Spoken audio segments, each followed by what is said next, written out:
Yes, good morning, everybody. My name is Rudy Flores. I'm the president and CEO of the Lincoln Square Ravenswood Chamber of Commerce in the north side of Chicago. Just want to welcome you all today. Today is part of a three-part series of webinars and in-person trainings that we're doing, all revolved around diversifying revenue streams to increase organizational value. And we started off with evolving membership models, followed by rethinking sponsorship. And today is more money for your mission. And this is all brought to you by a partnership between the Neighborhood Business Development Center program with the City of Chicago and the Illinois Association of Chamber of Commerce Executives. So thank you all for being here. Today, this More Money for Your Mission is really all about going beyond traditional ways to generate revenue, which for chambers and associations or membership events and sponsorship. We really wanted to look at how do we develop a diversified revenue portfolio that creates sustainable funding for your mission. So this could be a 501c3 nonprofit if you don't have one, to other different models that might be happening throughout the country. So we are here today with Cathi Hight, who is a leader in our industry and works with not just IACCE and several chambers probably on this call today, but chambers across the country. I've been able to see her through the Institute of Organization Management with the U.S. Chamber, and as well as program with IACCE. So I will now welcome Cathi and turn it over to her to kick off this presentation today. Thank you. Yeah, thank you. Thanks you so much. I appreciate that. And I'm happy that you guys have joined us. If you haven't done so already, it's always nice in the chat to say what organization you're with and where you're located. That would be great just so that people have an idea of who else is on the call with us. And I'm sure that you guys are also within close proximity. I understand it's also been opened up to IACCE members, and so they can be throughout Illinois. So it's always nice to see who's joining us. So feel free to chime in. We're going to get a chance to do some breakout conversations just as we kind of get into this and looking at my time. So maybe in about I think I've got down 10:45 that we'll get into some discussions. I hope you'll hang around because this will be the opportunity. We can kind of break people into some smaller conversations where people can share some things that they are thinking about doing or what they are doing. Give everybody an opportunity to engage that way and then come back. We'll do a debrief and we'll hear from everyone in terms of the kinds of things they've worked on, ideas that they liked, they heard, they want to share with the rest of us. So please hang around for that. We're really trying to give people an opportunity, not just to participate this way in a large group, but to have the opportunity to talk to just a few people. And I think for people who are uncomfortable sharing in a large group, it gives them the opportunity to share as well. So we're really trying to accommodate just different styles. And if you're like me, I'm an introvert actually by nature. It was so evident last night. I'm here in Tulsa with the ACCE conference for events and communications. And the kickoff was like a reception. And I spent a lot of time on the inside just watching people on the patio before I got brave enough to go out and talk to people that I didn't know. And I'm glad that I did because I ended up going to dinner with three nice ladies who I had not met before. So I know what that's like, for people, I think, to have the opportunity to warm up to just a few people instead of trying to take on the whole crowd. Of course, there's like 100 people here, and that can feel a little intimidating, I think, for some of us. So I'm glad that you're here. Thank you for inviting me. For those of you that know me, that's awesome. I live in Austin, Texas right now, but I started my chamber career in Honolulu, Hawaii with the state chamber. And then I moved to Boulder, Colorado to work for the Kauffman Foundation, working with entrepreneurs around the country through a training program, which was awesome. And joined the board and was very active in the chamber and in the community. And next thing I know, I was kind of doing this nationally, which was not my intention, but here I am 20 years later. In fact, the Texas Chamber of Commerce execs gave me a 30-year Distinguished Service Award to the chamber industry. I was really honored by that. So yeah, I've been doing this for a long time, but I love doing mission-based work and I love helping organizations that are doing the same thing. So I'm glad you're here and thank you for all that you're doing for your communities. So what we're going to focus on today, we really wanted to spend some time talking about foundations because it's become probably the fastest growing vehicle, especially for associations, to create some additional revenue that's not necessarily tied to membership. So we'll talk a little bit about that and why or associations, including chambers, are jumping on the bandwagon to do that. And I know last time when we talked about, cultivating a new sponsorship mindset, this idea about strategic initiatives was discussed. Hopefully you were on that webinar a couple months ago. And if not, you can certainly access the recording. But I think this is where a lot of it is going, is really sort of lining up strategic initiatives in the community and getting folks who want to sponsor or invest or support these kinds of initiatives. And I'll share with you some examples. And then what some other organizations, and I say that in a broad term to include um, both sets of organizations that we have participating on this call, including chambers, but not just chambers, to see what kinds of other things are they doing. And I see this a lot on strategic planning initiatives where boards are talking about the need to diversify the revenue. I think COVID showed us what our dependency is on event revenue. And I think kind of sort of that ball rolling about us thinking about not just being tied to events or membership revenue, that we need to think more broadly about how we're going to fund our mission over time and sort of put our marbles in multiple places and not be as dependent on events. And now that things have come back, and certainly events have come back as well, I think it's still good advice to consider just sort of thinking about your organization and having its portfolio of where the money comes from, to think about that and think about growing in some other areas. Even had a chance to work with the Illinois Chamber and for their strategic plan, and they were also focusing on that. Their board was saying, yeah, we can't just base it on membership and a few events. We really need to think more broadly about how we're going to fund the mission. So it's happening at every level. So I just want you to know this is, I think, a trend. Hopefully, we can hear from you in terms of what you're doing on that space. And is that something that you're contemplating or already exercising as well? So the first thing we're going to talk about is foundations, and why foundation going that route is essential for you to really attract new revenue. And if you're not doing it, it's something that you want to think about doing. We're not going to cover, getting into how you go about creating a foundation. And there are lots of resources both on the ACCE website, if you are familiar with US Chamber IOM. There's a lot of information there. In fact, when I was kind of doing some work earlier on this, I talked to Mike Gelman. He's an IOM instructor. If you know him, he kind of teaches all the finance classes, and he's a CPA. And he was really, really helpful. And he has a lot of stuff on his website also about considerations into creating a 501c3. Keep it in mind, it is a separate corporation. It's a process, there's a fee to that.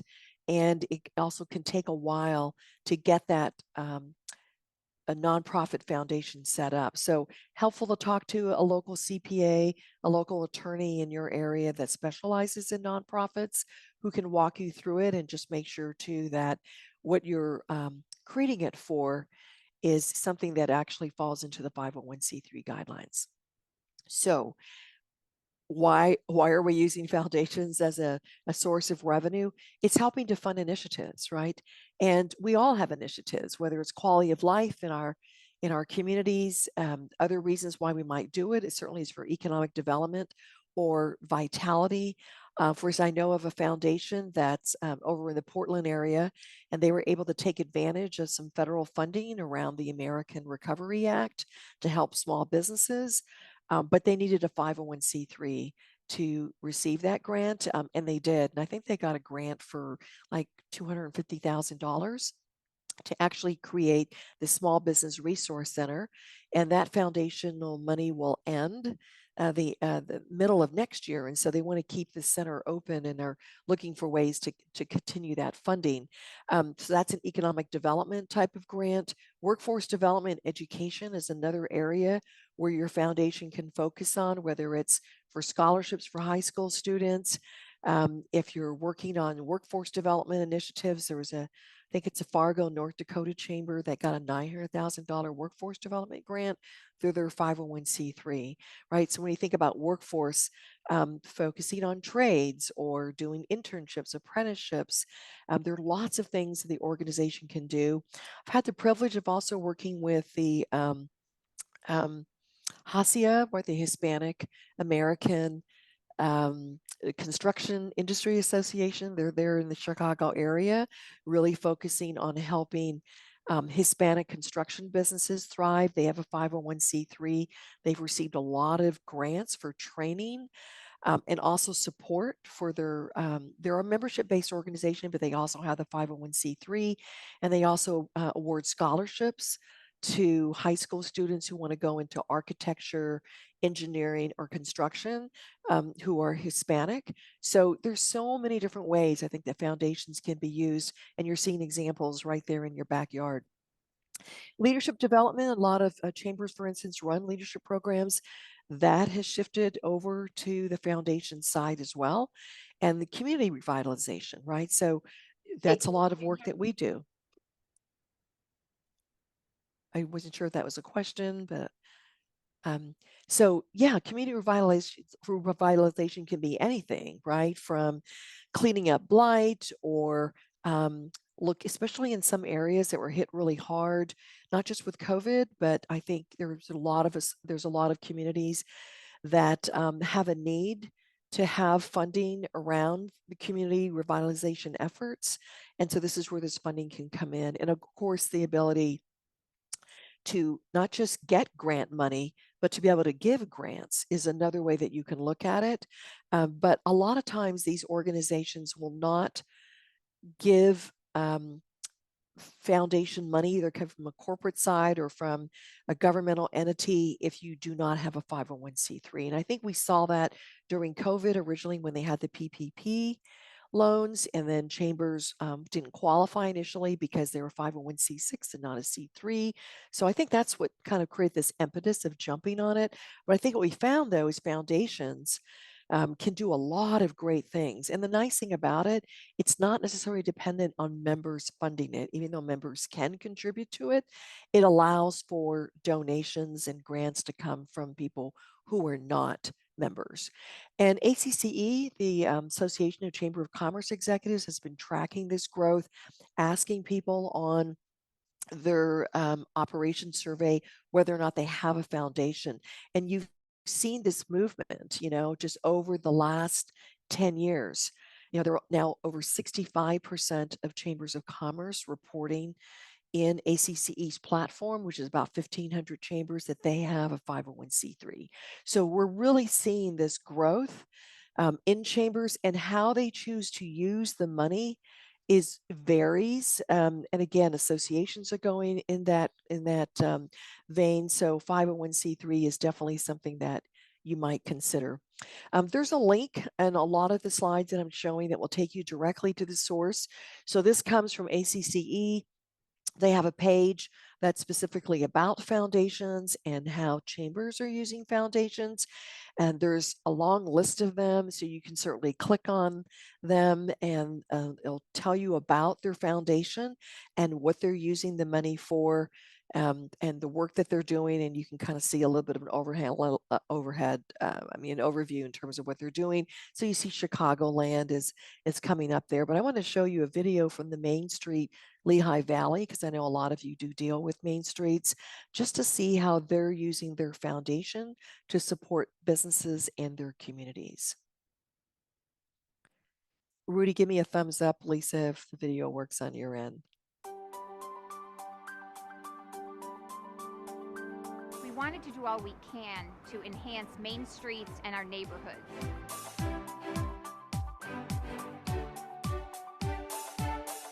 Main Street Foundation is the nonprofit arm of the Chamber, and it's an opportunity for the Chamber to reach out onto our main streets and neighborhoods across the Lehigh Valley to really make a difference.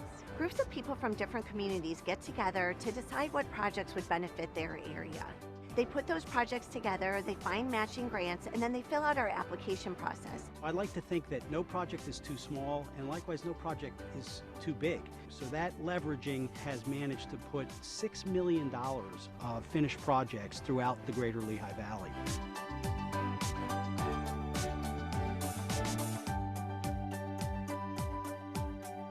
You come to an area, it's really pleasant. You walk up and down the street, there's flowers, there's benches, the facades look nice. We don't notice those things, we feel them, we experience them. But when a downtown has something like that, it's a place where businesses like to put their businesses. It's a place where people like to visit those businesses, and it really makes a difference in our local economy.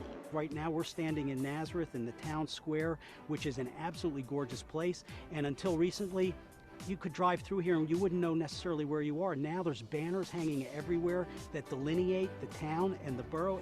The business district really relies on the beauty and the sustainability of our main streets to help businesses attract and retain customers who are visiting their main streets.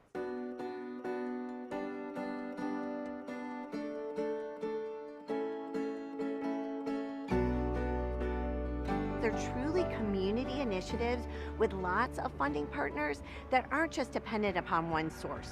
A beautiful part of the Chamber Main Street Foundation program is each grant that we make is matched by the community. What that does is that encourages communities to come together, to collaborate and to coordinate.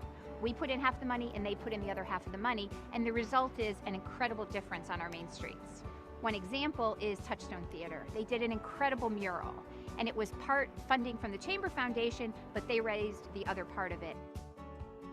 We're all working for the common good and the common purpose, and together we can all make it happen. In the spring of each year, applications are open to apply for foundation funding, and we receive over 50 applications from communities around the Lehigh Valley looking for support for different projects. It really matters when you have a comfortable Main Street area where people feel welcome, safe, and where they can enjoy the businesses, restaurants, and all of the things the Valley has to offer. Main Street Foundation is a wonderful option for additional funding for main streets and neighborhoods across the valley. We really look to spread the money out across the Lehigh Valley. We have a large region, and the Chamber Foundation seeks to serve all of those communities. When we band together, when we unify, when we coordinate our efforts, there is nothing we cannot accomplish.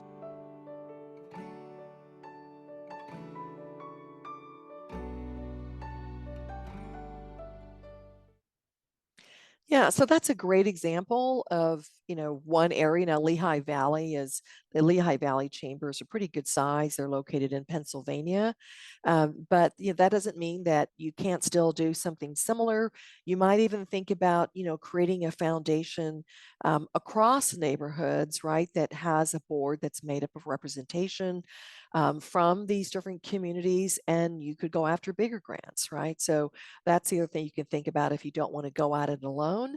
But what's great about having this, it's a public charitable foundation. It allows you to really appeal to people who want to provide some philanthropic support, and maybe from individuals in your community. It's not just businesses.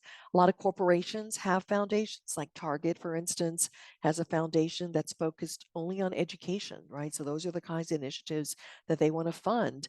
And there are lots of other foundations, and they can provide those grants. You can also get them on a city, state, and federal level. You can also think about going after private foundations, right? There's a community foundation that's in your area. So, but you have to have a foundation usually to receive dollars. I like the fact that Lehigh Valley focused on a matching grant program. When I worked for Kauffman Foundation, which, by the way, is the largest foundation for entrepreneurship in the world, I used to give away $1 million in grants a year for this entrepreneurship program, but they were all matching grants. And that may be something that you find when you try to apply for grant money. They want to know that other people have some skin in the game, right? That they're not just handing out money and you don't have any other backers. So I think you heard from Lehigh that they were talking about, it's a 50% match, right? So you can look at different applications, and it pretty much spells out how it works in terms of how you receive the money, and they usually want a proposal. And keep in mind that a proposal is a marketing document, especially if you can demonstrate success on other initiatives that you've done and have quotes and really make it robust. Keep in mind that you can always provide more than what the application's calling for, because you want them to want to fund you. So that's something to keep in mind. And I met a consultant who was in Missouri, and that's all she does is she helps organizations get grant funding. So maybe you'll find somebody in your own community who does that, because I do think people who understand that process and know how to do it well can be a great asset to you. So just think of your foundation as being that philanthropic arm that complements your current mission in terms of what you do, although the foundation will have its own mission and its own program of work, but it complements what you are doing.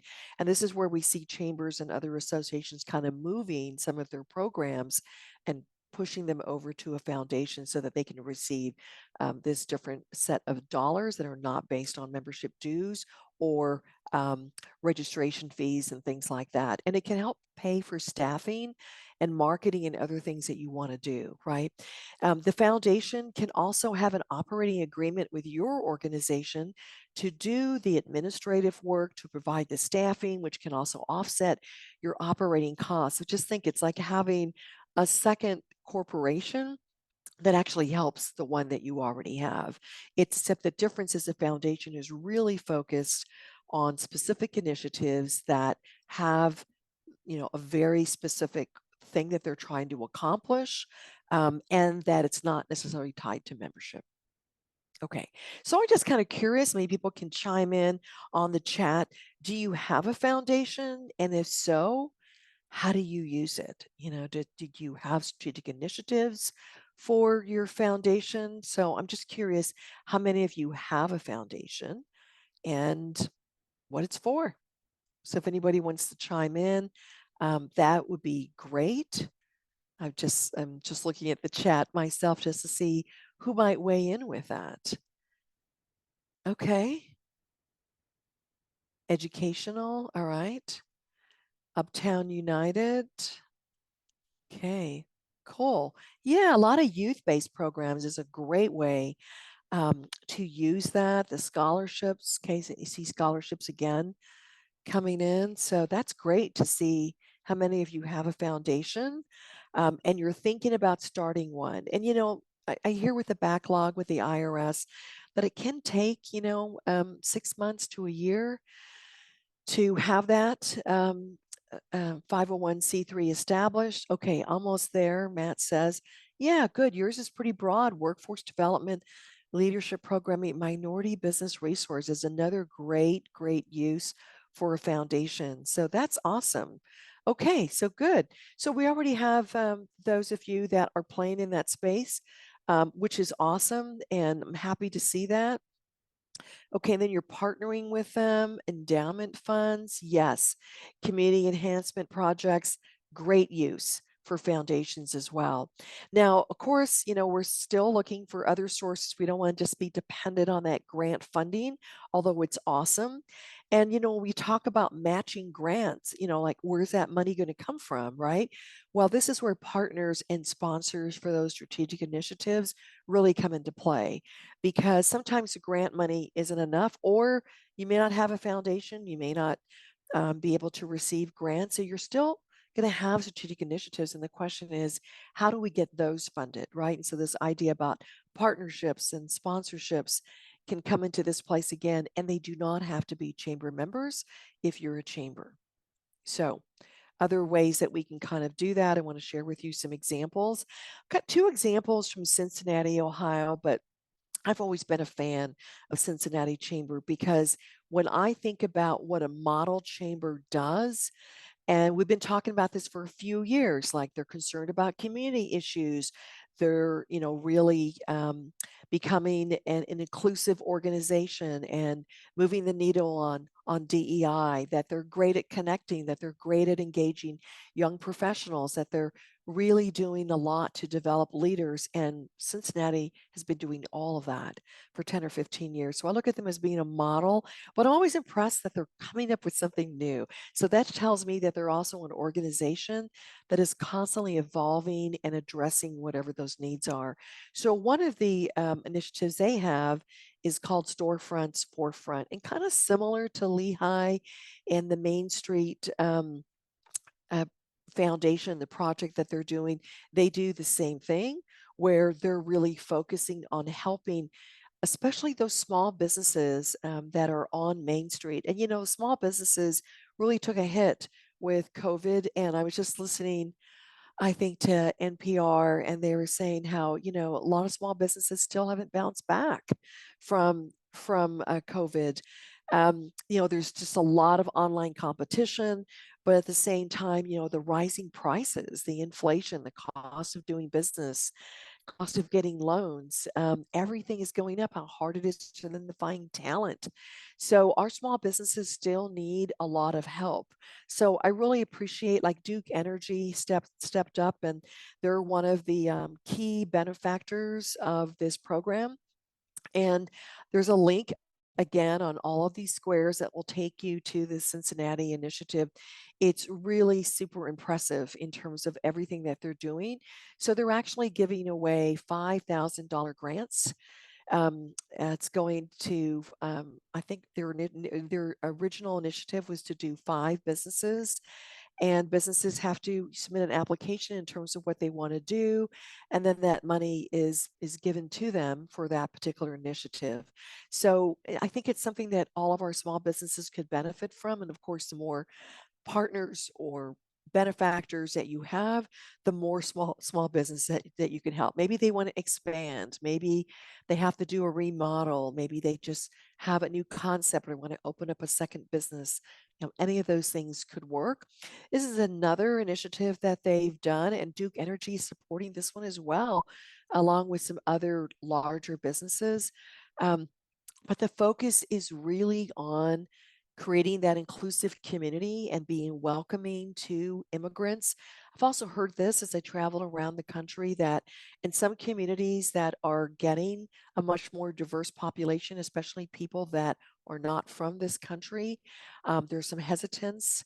Some of them are, getting treated in a negative way, and Cincinnati wanted to step up and say, we really want to be the place that connects them to resources in the community, but also for us to be able to celebrate the diversity in our community. And so it's really, and these are just different screenshots of different pages they have on their website, but it's called Cincinnati Compass. And it's so great how they feature resources that they're providing to them, including those that are starting businesses, which is what a lot of immigrants do. When, if they can't get a job, many of them are starting businesses, and you may be seeing them in your own communities. And I'm curious to hear if you are, but also celebrating, putting on events and celebrating the different cultures. Having grown up in Hawaii, that's something that we always did. We always celebrated Chinese New Year's and, Boys and Girls Day for the Japanese, and the Hawaiian holidays. And just, I think, making people feel welcoming, but also learning about different cultures and having appreciation for different cultures. I love the fact that they're, curating these stories, kind of personalizing where people are from and what their story is. I think is pretty amazing. This is the other place where we're seeing chambers really step up, is about being inclusive, creating inclusive environments, breaking barriers, making people feel comfortable, because they've got the old and the new residents, the old and the new businesses, and life is changing. Now, you guys are, if you're in Chicago, you're obviously in a very, very diverse environment, but at the same time, you may be seeing more of that in a part of Illinois that has not seen as much diversity. I know, like McLean County Chamber, Charlie Moore, they've been doing a lot of work around inclusivity as well, because some of this is newer for some communities than others. The another a project that I really like, and there's links there as well. This is from the Success School, which is a 501c3 funded initiative at the Bloomington, Indiana Chamber. And you can definitely go there. You can click on the link and watch the video. And this really is focused on middle school and high school students, but it's preparing them for work. They do something called the reality. What's it called? The reality school, or where am I finding it there? I know I went to their site to look at it. I hosted them once on a webinar, and they talked about this program.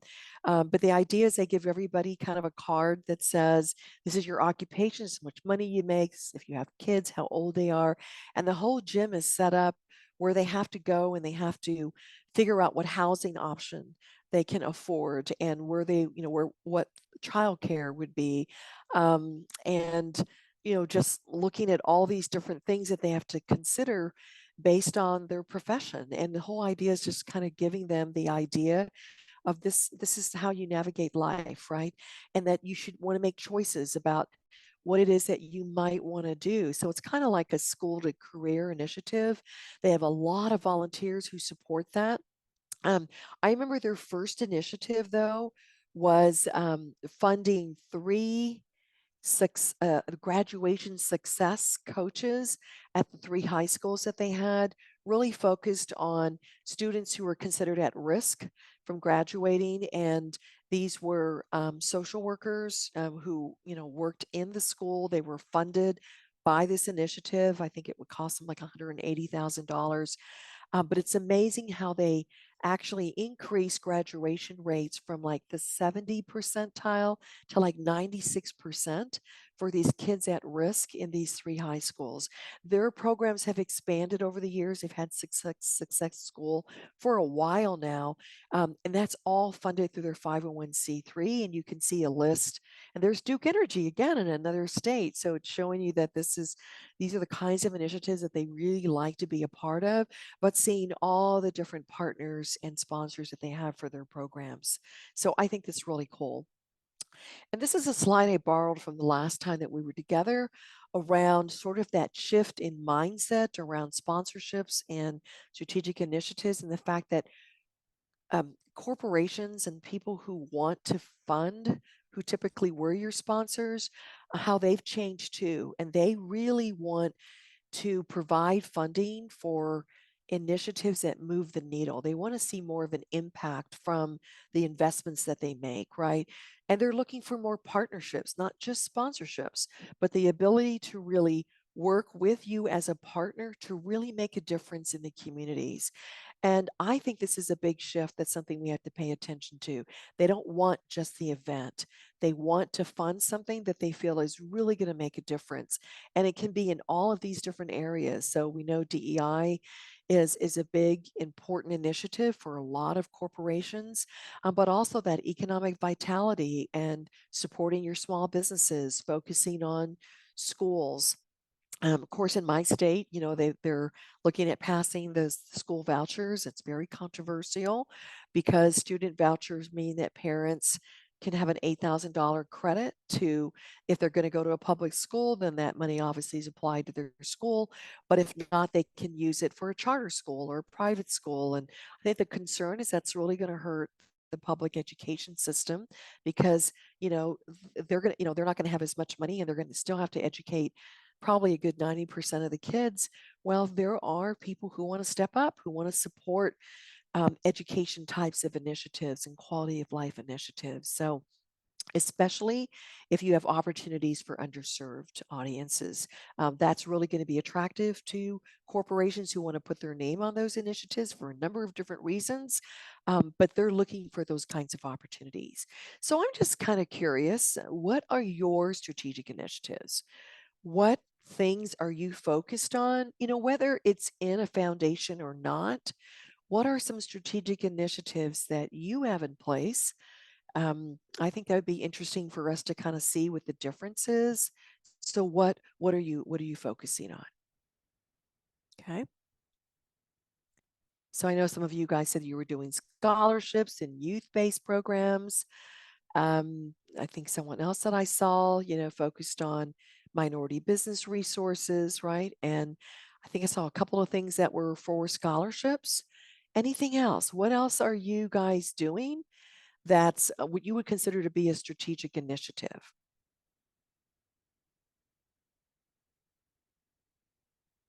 Oh, infrastructure. Yeah. I love that. Right. Because, where's that money going to come from? And a lot of, cities and towns don't have that kind of money. Okay, John, I like what you're saying too about the gathering places. I'm here in Tulsa. They were talking about this big initiative they had. It's called the Gathering Place, and I guess it's a huge park there where there's a lot of things to do. And so that was a big strategic initiative that they focused on. Yeah, plazas, open spaces, things that people can do. Okay, to give, okay, yeah, buy your building, hopefully by tying into some of those other initiatives, Kathy, as you were saying. Okay, yeah, the CTA train station. Okay, business growth. Okay, yeah, the airport initiative. So good. Yeah, so we're seeing quite a lot of different things that folks are doing, which is awesome. I mean, if you really just spend time, gathering together key influencers in your community and talking about what are the biggest challenges facing the community, what does the community need, right? And there are always more needs than there are resources. So I think really kind of bringing together people from the school district, from social services, thinking about government, and talking to people, from the police department, judicial system, um, just different churches, just different groups of people to really find out what does this community need. And I know for some of you who are focused on the neighborhood enhancement, some of your communities are small and you may have limited space. Some of that might be redevelopment types of opportunities, right? So not everyone has a big geographic space with a lot of land and things that they can do, but at the same time, every community has needs. So that's great that I'm seeing that you guys are doing some strategic initiatives, which is awesome. And what a great thing to be a part of and to be known for as an organization that makes great things happen in your community. And keeping in mind too, millennials and Gen Zs are much more community focused. They don't see business as necessarily being a good thing, that they might be more concerned about profit and not necessarily about people.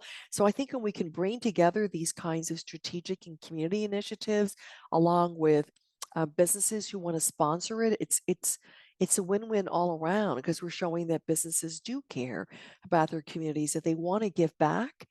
And my hope is that we're going to see a lot more engagement from young people because of that, because they see that we're really trying to do things that help our communities.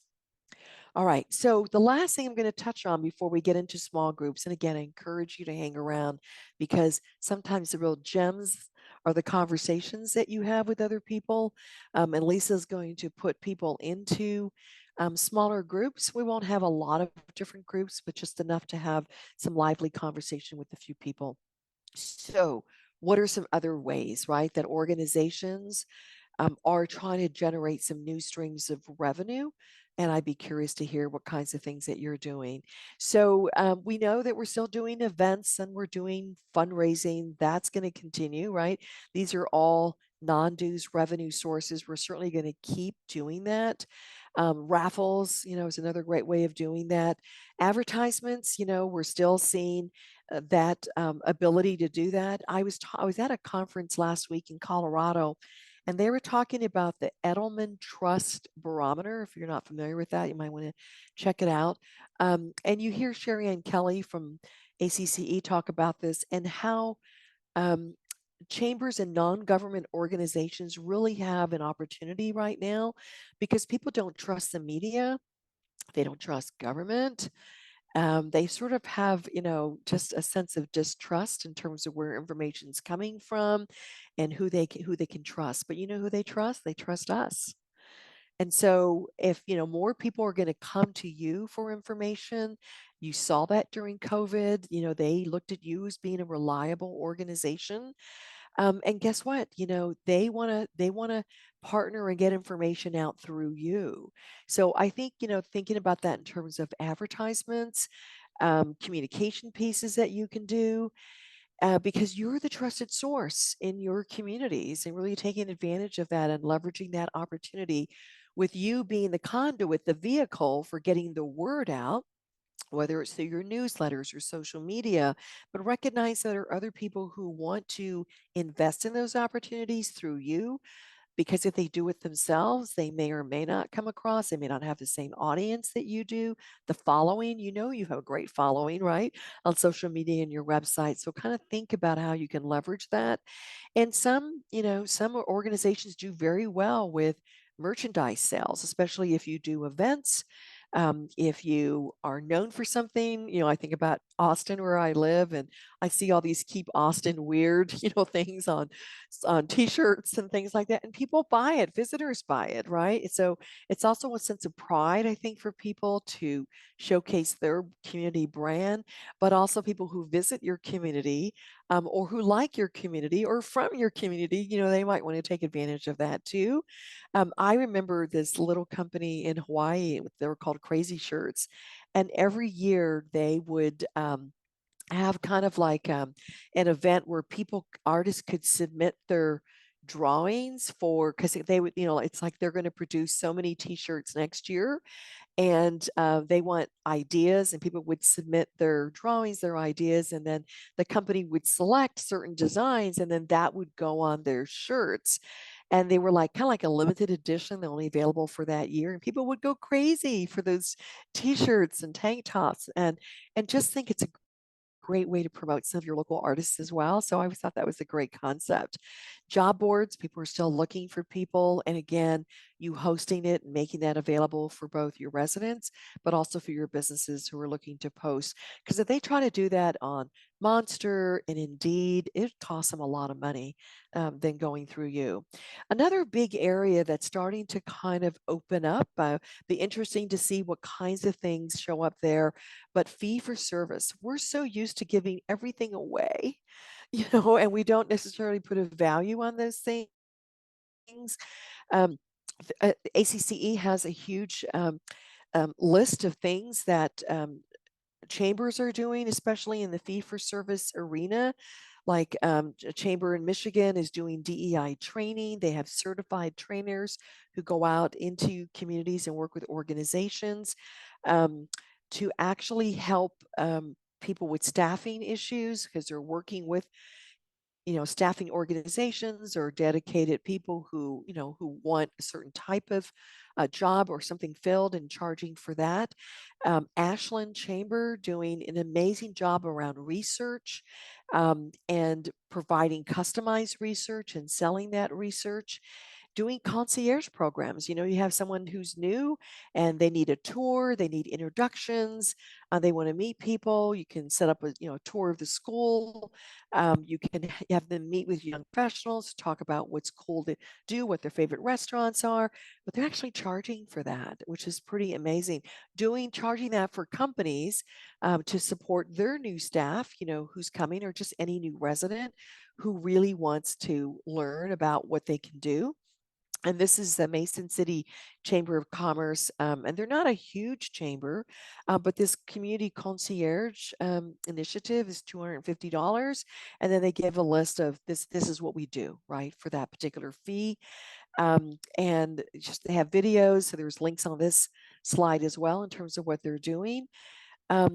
Kind of helping show job candidates around, taking them to different neighborhoods and just educating them about what it's like to live there. And that's super important.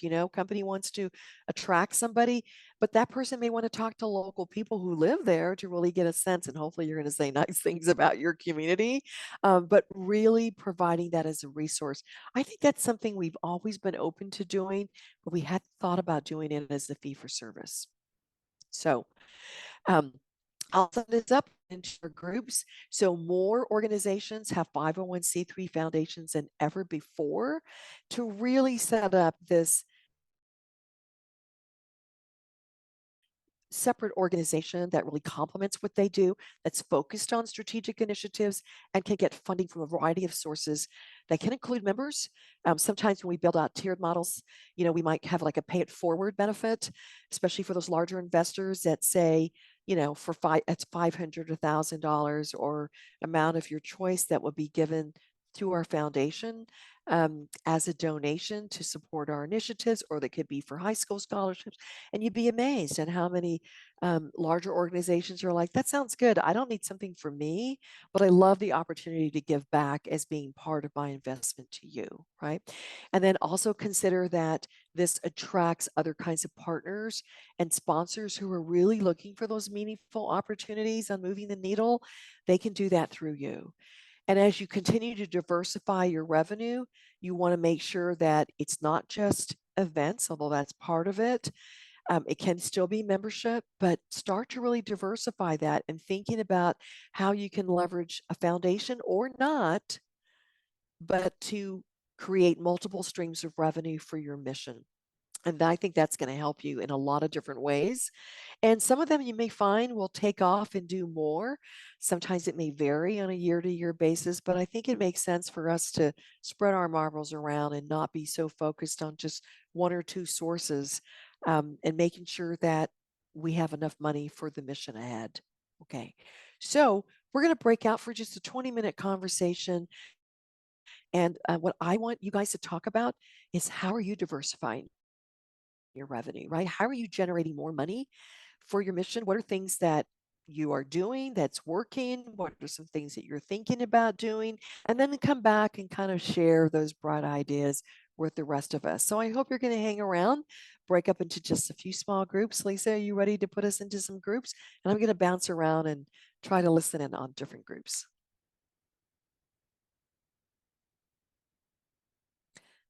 Okay, she's ready.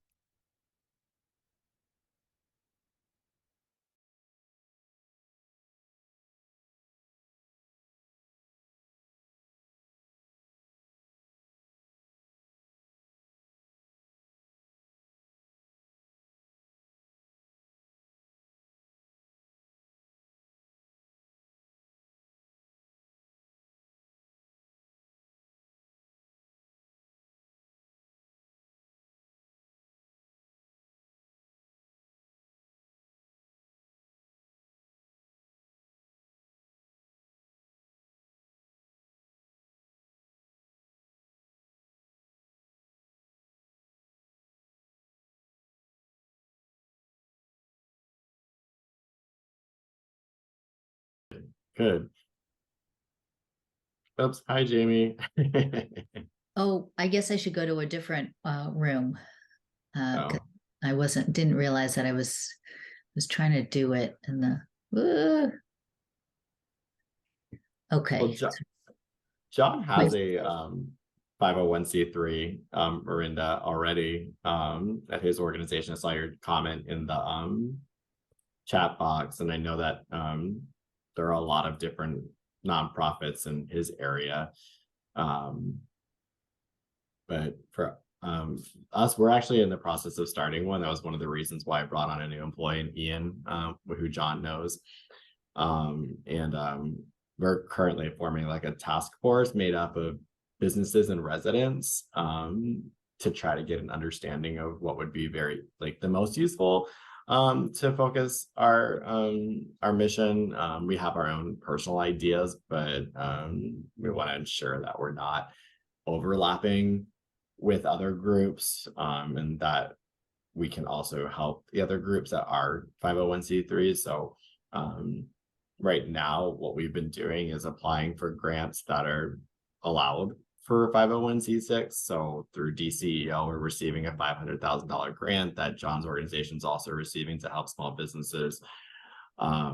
We have a farmers market, and so we've been getting different grants to help with Lincoln SNAP support benefits and additional funding for us for admin costs and stuff like that. So we've had to bring on some part-timers to help with that process.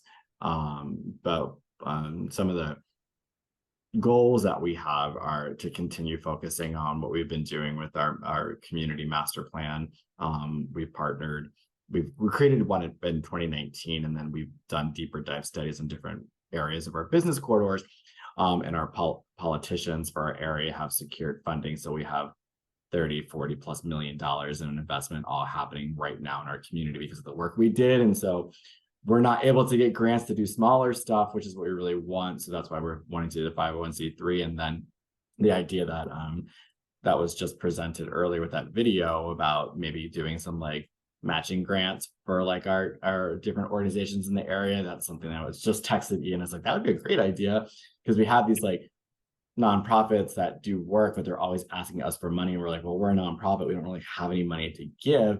But if we have a 501c3 that can get grants and then use that money to match what they already have to do projects, like it could be a win-win. So that's currently where we are with everything that we're doing. Yeah, when it comes I to think that sounds super exciting, and I can definitely see how that would be a great benefit to your members.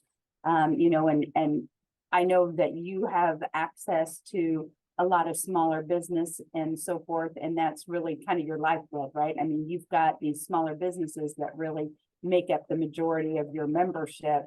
And we too, I mean, are what, 95, 96% small business, but we've also got big manufacturers. And so here in our community, and they really are the largest funders of the chamber. And we have a community foundation. They're upstairs from my office here anyway, and they've got like 5 employees. They've got as many employees as we do here at the chamber. And so their focus is on really trying to get some of our more wealthy or retired individuals to take out, you know, lay out their wishes in their financial portfolio. So, you know, if you've always given to the arts and the theater, someone who retires from their business, sells their business, whatever, they want them to invest that money, of course, with the community foundation. And every year they will give that theater, you know, $2,000 a year or whatever for the next, you know, 10 years or however that works. So besides that, the community foundation has gotten into a lot of other areas as well. So I don't want to duplicate efforts. I don't want to threaten anybody, and I don't want to step on anybody's toes, but I could definitely see where our chamber could benefit from our businesses being able to give us charitable dollars, because we're not a charity, right? We should really be focused on those community initiatives. But I think our community foundation thinks they're the ones that are focused on, they're the sole ones focused on the community initiatives. So it's that trying to figure out, where's my space, what's my lane. It's, you know, Springfield has the same thing. There's a big community foundation here. And so how do you differentiate what they do versus what a chamber would do with that funding? And I think that goes to Jamie's comment in there as far as needing samples of what other chambers do. Is there some sort of, I think maybe like in these cities, although I personally love, you know, the idea, the concept of creating green space, especially within the city of Chicago, is wonderful. Downstate, is there, you know, where's the need that businesses are willing to support at a different level? And you're right, the community foundation has all the staff. What I never think of them as doing business oriented stuff.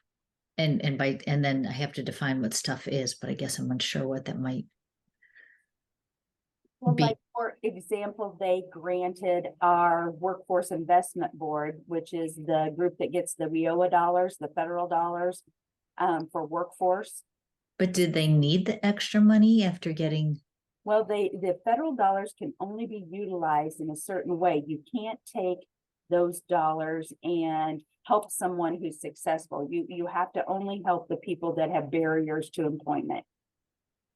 So the community foundation funded some initiatives with the Workforce Investment Board to give money to people that just maybe needed work boots, or they needed additional training, but they were already in a job, or they were successful, or they had some resources, they just didn't have all the resources. I see. So I Jamie, think they've done that. The community foundation has put the murals around, you know, they've helped fund the murals in Decatur. I'm trying to think of some other initiatives that they do. You know, they fund a lot of not-for-profits and their needs.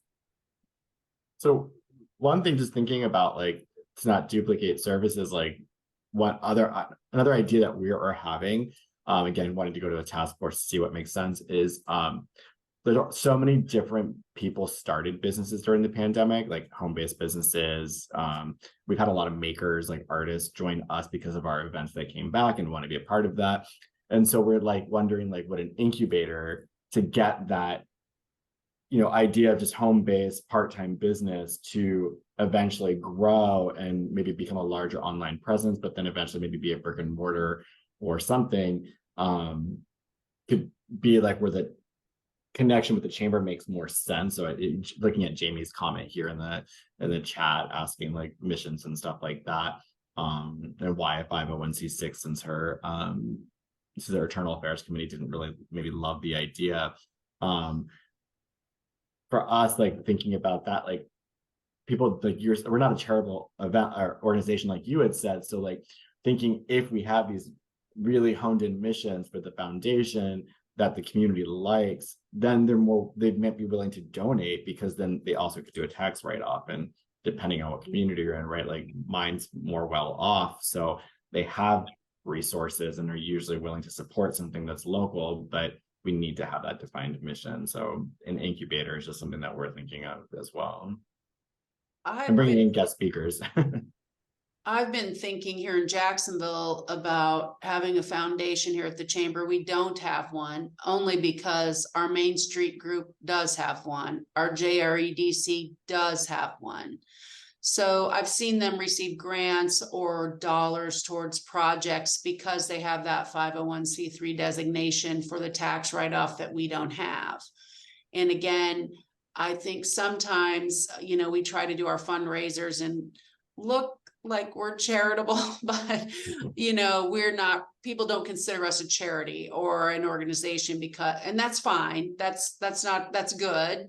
But sometimes we do need assistance in that way, and I think some of our things aren't maybe as successful because of that. So if we had that C3, we can maybe push some monies in that direction and have some projects that we want to fund. Like for instance, we're redoing the exterior of our building, which is actually city owned, but because we lease it at such a low dollar amount, and in our lease, we're supposed to take care of it, we are paying a good chunk for that exterior renovation project. So it would have been really nice to be able to get some dollars in a C3 that we could maybe utilize for that. I'm just not sure if the cost and time of, running and getting a C3 organized would be worth it for us in the long run either. I don't know if we just kind of have these one-off things, and there's only 2 of us here, and the community foundation that Lisa was talking about in Springfield trickles over into Jacksonville also. Plus we have the hospital foundation. There's quite a few other organizations that have theirs. It's just, how much money's in the pot, how many divisions can it take? So that's kind of where my obstacle has always been. So interested in any thoughts on that, or what the cost might be to have one? I don't think that you would incur much cost in establishing it. I'm coming from a point of view of a partner or organization that is very closely tied to the foundation organization. So it's Uptown United and Uptown Chamber. And I don't think you would find there to be a cost loss or a revenue loss through having a foundation either. The way that ours operates, for better or worse, people don't know the difference between our organizations. We literally have the exact same mission as the foundation, exact same mission statement, and whatever can't be applied for with the 501c6, we will be hired by the C3 to operate under the contract that was won by the C3. So I think it's imperfect. I don't know what the optics are externally. I don't think there's been any negative optics, especially people just don't know who they're dealing with or what programs are being operated by the C3 or the C6. But I think you would find there to be nationally money available for programs, and you can start small. You may not always have, you won't have a staff person working under the C3, but you will have some cash flow on a regular basis, I would think.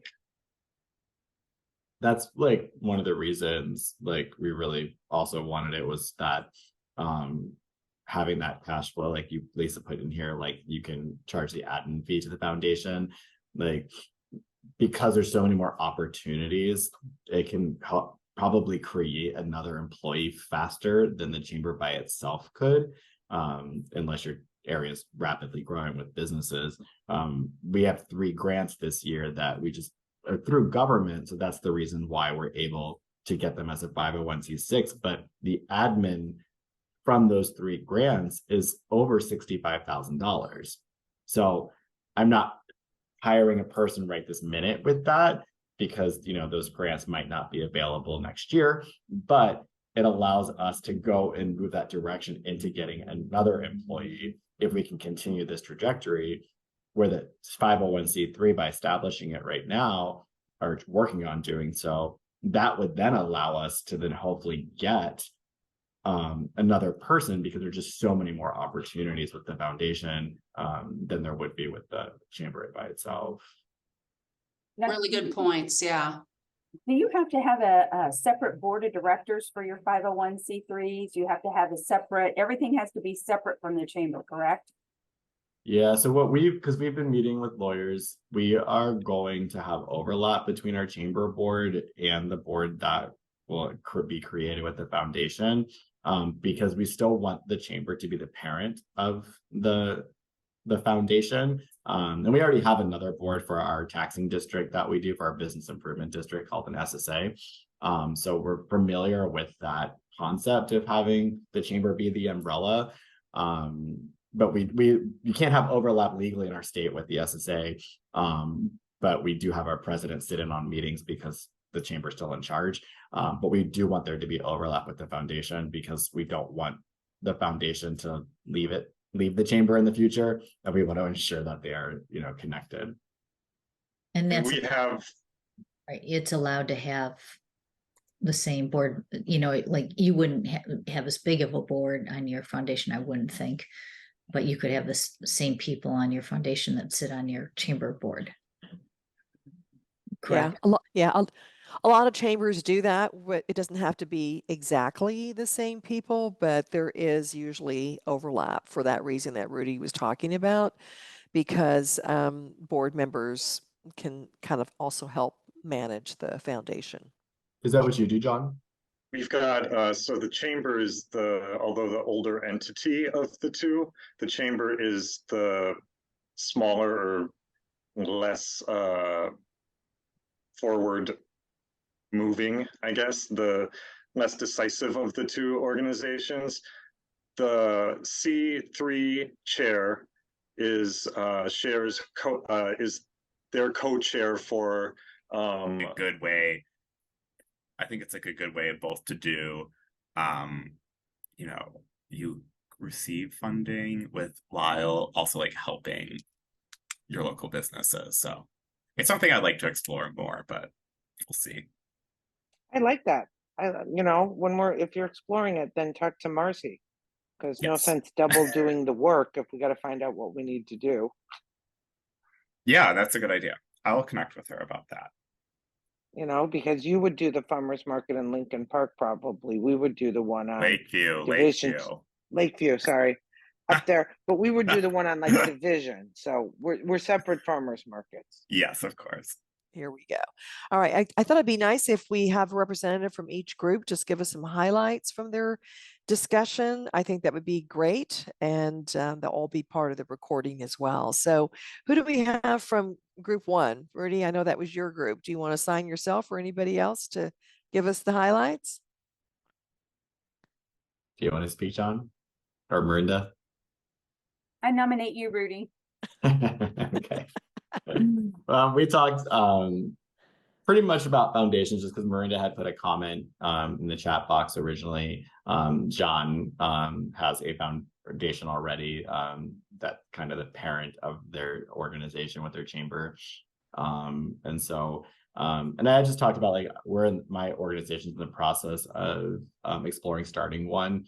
So we've met with lawyers. Ian is on this call from my team who is in charge of that. But kind of looking at different ways, I thought your video was really great where you gave the idea of like a matching grant. Because one of the things that Miranda was asking is if you already have a foundation, a community foundation, like not wanting to step on anyone's toes or duplicate work. And so one of the things that we are doing is pulling together a task force of different community groups, businesses as well, to see what makes the most sense. Like we have our own ideas, but that doesn't mean it's the right ideas. And so ensuring that what we do is going to be focused on, for us, more like economic development. But it also could be like an incubator for small businesses. Since the pandemic, we're seeing a lot of people who had ideas of home-based businesses created something, now are members of us, do our events and stuff like that, but perhaps we can help curate them into a brick and mortar eventually and growing our community that way. So I think there's a lot of different opportunities out there. We also talked about staffing, that we have a couple of grants right now that for us, we're able to get them because it's through government, and it's brought in an admin fees over $65,000. And so that doesn't mean we're ready to hire a new employee for that, but what it does mean is putting us in a position to really be serious about exploring these possibility of a foundation. Because if we had a 501c3, there's a lot more opportunity for looking for grants, as long as we have a strong mission. And so thinking about it in terms of that, because then the chamber can then, like you said earlier, charge the admin fee to the foundation. So it's a way to grow your organization as a whole. Yeah, and you can handle, their database, their financial, sending out invoices, or it could be really anything. So instead of the foundation having to hire people to do functions of the foundation, and sometimes there are execs who run the foundation and the chamber, and each of those organizations is paying towards that exec's salary and compensation, right? So so it's kind of like a win-win when you can share some staffing, although they actually have to have delineated work in terms of what that person is doing for each of those organizations. Because you can't make it look like the foundation is just a money-making machine that's just giving that money to the chamber, you know what I mean? So it needs to look like they're two legitimate organizations doing work, but they may be sharing staff or have an MOU for administration, because a foundation could be housed at the chamber, right? And pay rent and things like that. So it needs to sound legitimate and be legitimate, but at the same time, it doesn't mean you have to duplicate resources for each of those organizations. Okay. Cathi, along those lines, sorry to interrupt, but in talking about staff allotment and responsibility and hours and tracking and charging and all that sort of stuff, if anybody has some really great documentation on that to send to Lisa to maybe share with the group. I've been a little bit on my high horse about this personally, but with student loan forgiveness and nonprofit work, I mean, chambers at large, we can't fall into that bucket, but our foundations could. And so it could be used as a staff retention tool because we get so little anyway. So if there's a ways of that you guys have done documentation on it, so that can be presented so that you can advocate for your employees, if not yourself, for having your chamber time count towards a program like that. There's not a lot of resources at the federal or at the national or state level to support us in this endeavor, but I was wondering if folks had paperwork or if they've actually made that work within their organizations. Yeah, and I think it makes sense to reach out to other people who have foundations, because that's probably a hurdle they've already crossed. So yeah, totally agree. All right, how about our second group? Who is in the second group that wants to give us some highlights from their discussion? I think I was group 2. I'm actually not sure. I didn't Yeah, note them. yeah. Lisa, you've got a list of who was in that group. You were, you were, Yeah, I go ahead. closed that tab. I'm sorry, but yes, Ian was not in either group that I was participating in. So go ahead, Ian. So process of elimination. Yeah, we shared, though we had a really good mix of people that had foundations, so they had a bit more experience to share with those of us that are that don't have a foundation but are very, very interested. We talked about some of the benefits of that 501c3 tax status being nonprofit. I believe one person was talking about how it would be beneficial to buy an office space, so then they can operate free of property taxes. That definitely would be a real boon for the organization. We talked a bit more about some of the different types of programs administered, different types of grants, and then we towards the end we're starting to get into talking about what sort of within the 501c3 tax status, what your type of mission is it educational or is it economic development? And then from there, if you're going down one path and you realize maybe that wasn't truly what our mission is, how easy or how difficult it is to move over to one of the other lanes. And I think we thought that it would be a follow-up to this sort of Foundation 101 discussion would be a 102 discussion on that next tax status. And choosing that lane and how to determine best if you are designating yourself correctly. Yeah, and from what I've heard, you do have to, like, the work that you do has to align with the mission of the organization and what you say it's for, which makes me ponder whether or not it makes sense to be broader rather than narrower. But I totally agree with you. I think maybe a next session, bringing in like Mike Gelman, from IOM, who's done a lot of work helping, associations and chambers around what you can and can't do just on the financial side, right? Making sure that you're doing things appropriately, with the monies that you can receive and what you can do with them. But I also think a nonprofit attorney, but I think that would be great because I think they would come at it from different, because the attorney is helping to understand the legalities of a foundation, right? And you don't want to ever jeopardize that status.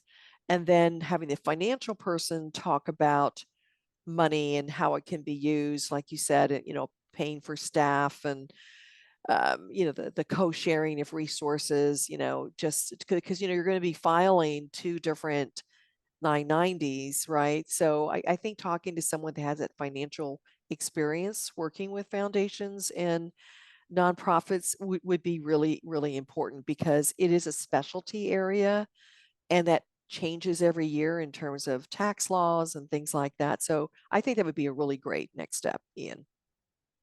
Yeah, and just to further on that a little bit, something that, because we only had about 20 seconds left, I didn't mention it in our group, but a few of us that I have seen that are on the call here, a bunch of us were at the International Downtown Association conference last week, and some of us probably sat in on a session about foundations and talking about that designation is important when applying for larger foundations. Think like the MacArthur Foundation, that they might be narrowly looking at some of those definitions of what your mission is, and that could either qualify you or disqualify you for those much larger foundations.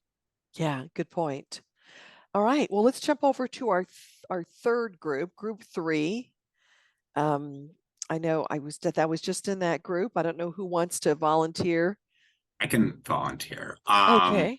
Yeah, we chatted, again about not like having a 501c3 as under our chamber, and like how, if we do that or not, and like the benefits of that is sort of similar to like a foundation. We chatted about something I'm interested in, like events that aren't typically sponsored that could be sponsored, and what that looks like, and how you kind of leverage some of those things that we do as a chamber that are our tasks, if you will, and thinking about how also we can get those some funding out of it. And there were a couple of great examples. Do you want to share yours and the other one that came up? Sure. My example is that we did like a broker's tour of some of our business, like commercial vacancies. And that's something, we want people in those commercial vacancies. So we're going to do it. Our plan was just to do it sort of no matter what. And we had one of our members really express interest in sponsoring that event. So actually it was like 95% paid for by that sponsorship. So, that was something we were just planning on doing, and we're thinking about a sponsor really being necessary, I guess. But it kind of funded the event, and we didn't have to spend money on it, which is nice to see. And there's some other ideas in our group. There was like a I don't know exactly the wording, but like new arrivals, so like people new in the community that you want to basically welcome and like get them connected with local businesses. And they have a bunch of sponsors for that, and they like had all the swag bags and all that fun stuff. So I think that was another good example of like an event that you would probably do no matter what, and you can kind of leverage those sponsorships to pay for it, as well as maybe make some profit. Yeah, and Leanne, you guys had like a mentorship program, right, that you were doing with the schools. When you unmute. Sorry, I had multiple screens going here. Yes, we host a Morton Mentor program. It's a partnership between our Morton Economic Development Council organization and our Morton High School. We host every year. Students can sign up 1 year, all 4 years, and we'll host a fall kickoff session with the mentor, the business mentor, the student, and we also invite the parents or guardian to the table. We do a group kickoff session, and then we ask the student and the mentor to meet 3 times, and then we do a wrap-up session. So at those kickoff and wrap-up sessions, good opportunities for sponsors to speak, share information, and then also provide additional resources throughout that session. So it's been very impactful, gives businesses that firsthand exposure to workforce engagement, and get their business involved in future workforce. Yeah, that's great. All good ideas. So thanks for participating in the roundtable discussions. Hopefully you guys found that to be of value because we really want to learn from each other. And I'm glad that it was recorded. So we'll have those ideas. And so that, if you weren't a part of these different groups, hopefully you'll get a chance to listen to the replay as well. So that's going to bring us to a close. I don't know if you have any other questions or comments that you want to make. Feel free to reach out to me. My contact information is there. And Rudy, you want to kind of give us some final words? This is the conclusion of our third session. I hope that you guys found it to be of value in terms of really just looking at money, diversifying our revenue being the theme, and the different areas that we touched on. So Rudy, I'm going to give it back to you to close things up. Yeah, thanks, Cathi. And we really appreciate you being here for these 3 sessions that we did. I hope that if you weren't able to do all of them, that you still took away something from the ones that you were part of. So this hopefully will continue next year. And so we will do a survey out to all the attendees that have been to one of the sessions to find out what else that you have interest in knowing more about. It still stays in this same theme of diversifying revenue. So if there are other pieces of your organization that you're like, how do I make more money on this? Or what am I not thinking of? We will be sending out that survey. So please look for that. It probably won't happen for another week or 2 because Lisa and I are headed to DC for IOM's board meetings with the U.S. Chamber, but we hope that you'll look for that email sometime after we return. And in the meantime, if you have any questions or anything, please let us know. We're always wanting feedback. And that's it again. Thank you, Cathi. We really appreciate your knowledge and expertise in our industry. And Cathy's always around, not just for this, but she does stuff with IACCE for other things, as well as with the U.S. Chamber's IOM program. If you don't know a lot about IOM, please feel free to reach out to me, John Blick on this call, Lisa, we're all involved with that. Yes. Add one more thing. For the Chicago neighborhood chambers who are on this call and who've participated in this series, who are not members of IACCE, we are hosting our conference in 4 weeks. And if you'd like to attend at the member rate, please let me know or let Rudy know. And then we're happy to extend you that member rate so you can get a taste of IACCE. And it's in Northbrook, so it's not very far from the city. That sounds great. All right. Well, any final words? Anybody have anything they want to ask? Feel free to do it. Otherwise, reach out to Rudy or Lisa and me afterwards, and we're more than happy to provide you as a resource for your needs. So I appreciate your time. Thanks for doing this.